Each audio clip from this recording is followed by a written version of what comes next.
Well, damn. It has been quite the last 2 weeks for conservatives.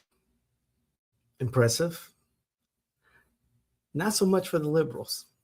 And what I mean is, it's Friday, May 8th, and just read the news that the Virginia Supreme Court has struck down the Democratic gerrymander of their congressional districts for the three.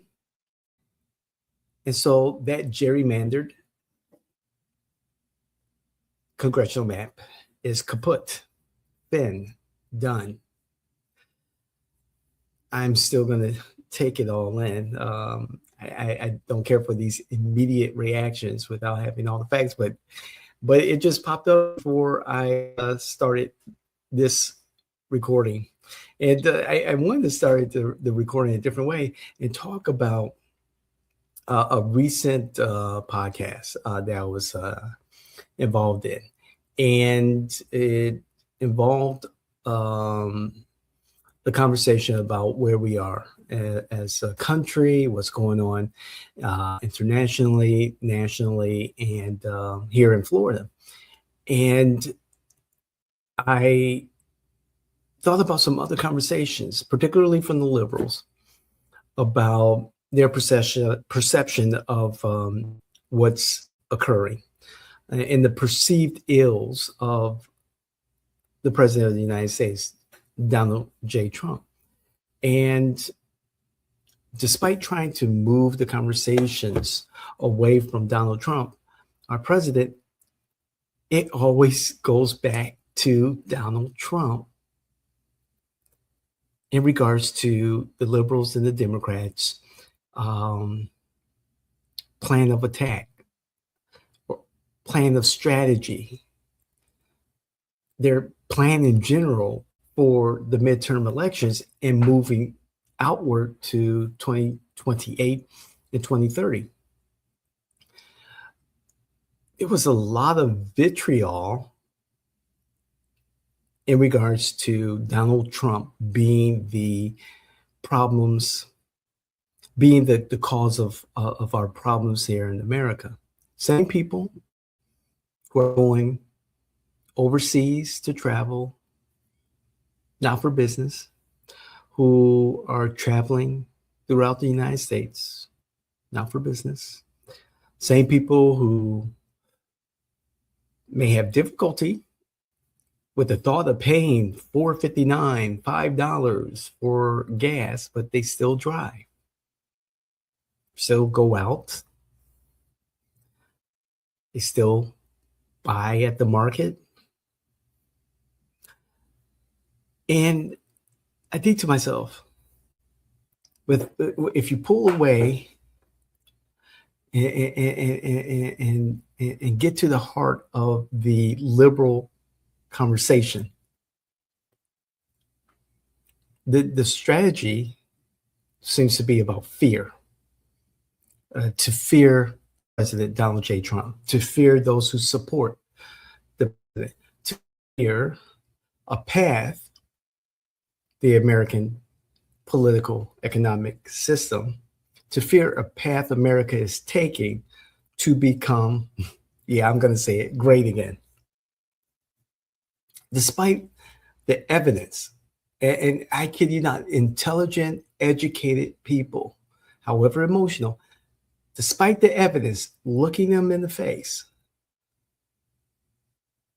that the end is not anywhere close to being near.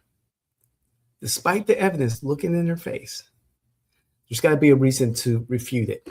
There's got to be a reason to find fault with the facts. There's got to be alternate theories to discredit the information that's right there in front of us. I asked a close friend of mine in regards to the war in the Gulf with Iran. If you could pay $2 for a gallon of gas. 8 months from now, a year from now. However, it means that you have to pay $5 now for a gallon of gas. Would you continue to do that? Would you be in favor of paying $5 now with the understanding that there is a strong possibility that you'll be paying significantly less 8 months, 12 months from now? And the tongue tying and the twisting and nodding up to answer that question. And of course, my friend had to insert Donald Trump into the scenario. I said, no. There's no promises by Donald Trump in this scenario. I did not mention Donald Trump. I just gave you a hypothetical. Oh, that'll never happen. Whoa. On February 27th, we were a country not at war with Iran. On February 28th, we were a country at war with Iran. Anything is possible, specifically here in America.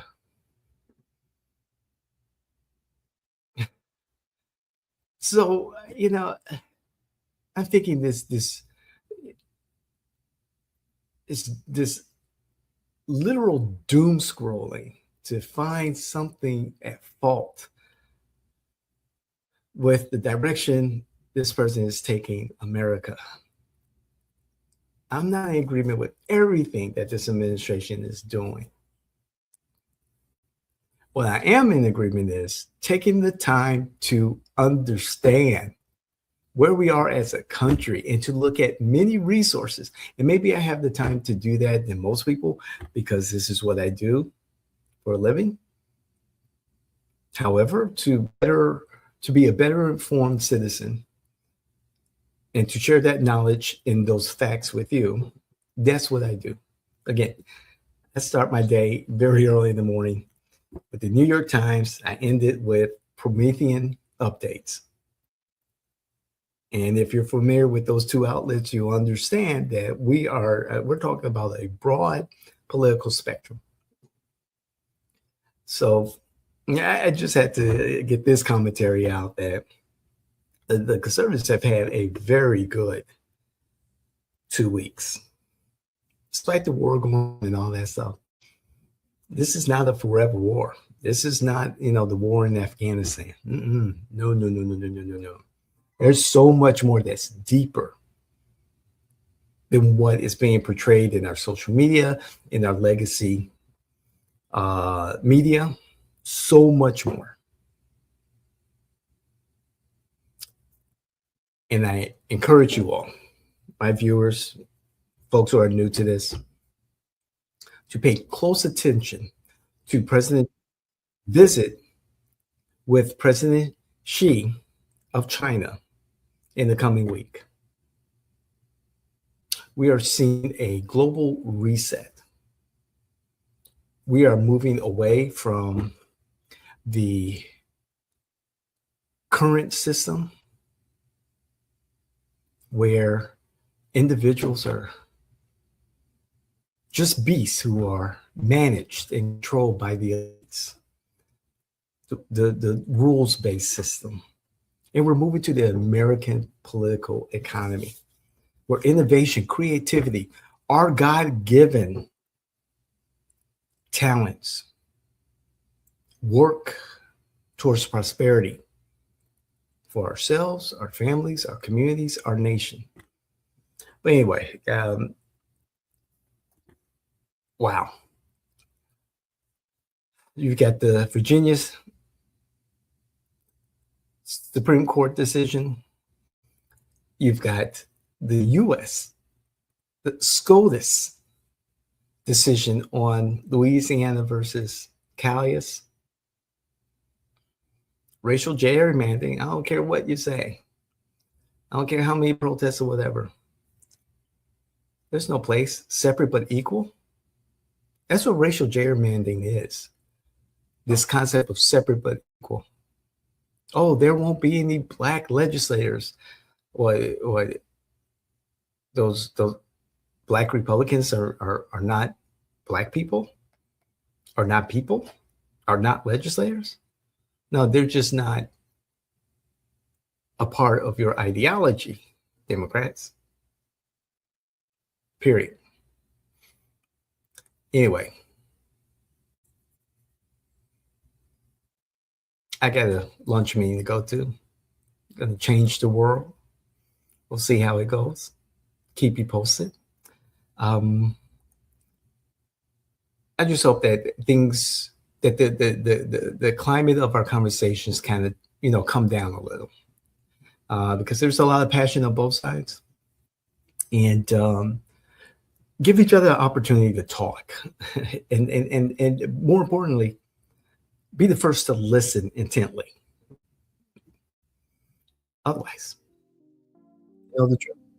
If you have family members, if you have friends, if you have individuals who can benefit from our content, please do not hesitate to share this information with influencers in the wild, candidates, those electeds that you know, people in your community that you believe can benefit from hearing this and having a civil conversation about what we're doing right here on the Jay Washington Network. God bless. I love you. We will see you the next time.